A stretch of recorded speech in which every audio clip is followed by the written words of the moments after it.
Αλλά Μην ανοίξουμε τώρα κουβέντα τραμπισμού, γιατί θα πιάσουμε και τη Νέα Δημοκρατία. Λοιπόν, να πούμε τώρα για την Καριστιανού. Ναι. Η Καριστιανού τώρα με αυτό που έκανε χθες έρχεται σε αντίθεση με τον εαυτό της. Δηλαδή, ενώ λέει, παιδιά, εγώ κάνω κόμμα γιατί είμαι το καινούριο, είμαι το νέο, Ναι. οι άλλοι είναι παλιοί, άχρηστοι και διεφθαρμένοι, και έρχομαι εγώ και φέρνω το νέο. Αυτό δεν λέει. Αυτό είναι περίπου το αφήγημα. Το νέο που θα φέρει και δικαιοσύνη.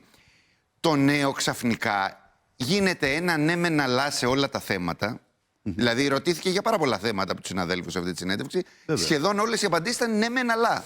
Και εκεί που υπήρχε λίγο περισσότερο ναι, όπως το θέμα των αμβλώσεων, ξεσηκώθηκε θύελλα αντιδράσεων. Και η αντίδραση του νέου, άφθαρτου κτλ.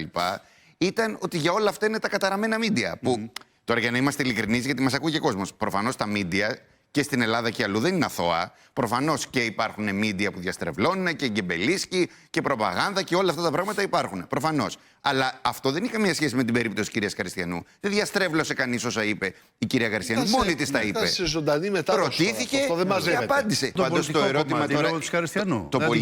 Επειδή προέκυψε στη συζήτηση. Το πολιτικό ερώτημα, παιδιά, με την Καριστιανού είναι το εξής. Ότι αυτά τα πράγματα τα λέει γιατί ακόμη τεστάρει την κοινή γνώμη για να δει τι πουλάει περισσότερο. Γι' αυτό έχει μια τακτική ναι μεν αλλά με μια τάση στο νεοσυντηρητικό και πιο ακραίο. Ή το κοινό που απευθύνεται τελικά είναι αυτό και καλλιεργεί το έδαφος για να φτάσει μέχρι εκεί. Γιατί παρατηρήσαμε. Γιατί βλέποντας και τις δημοσκοπήσεις, η κυρία Καριστιανού έχει ξεκινήσει από μια δημοφιλία 75%. Αυτό δεν πιάνεται από πολιτικό αρχηγό, είναι άφταστο.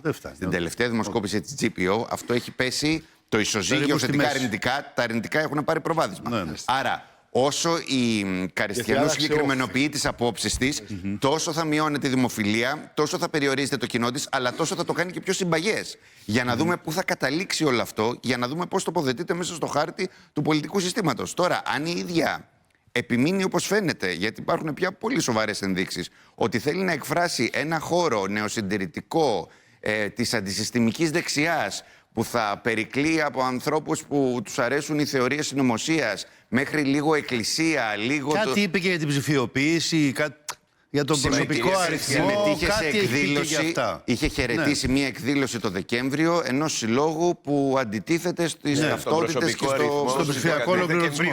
Όλο αυτό είναι ένα πακέτο.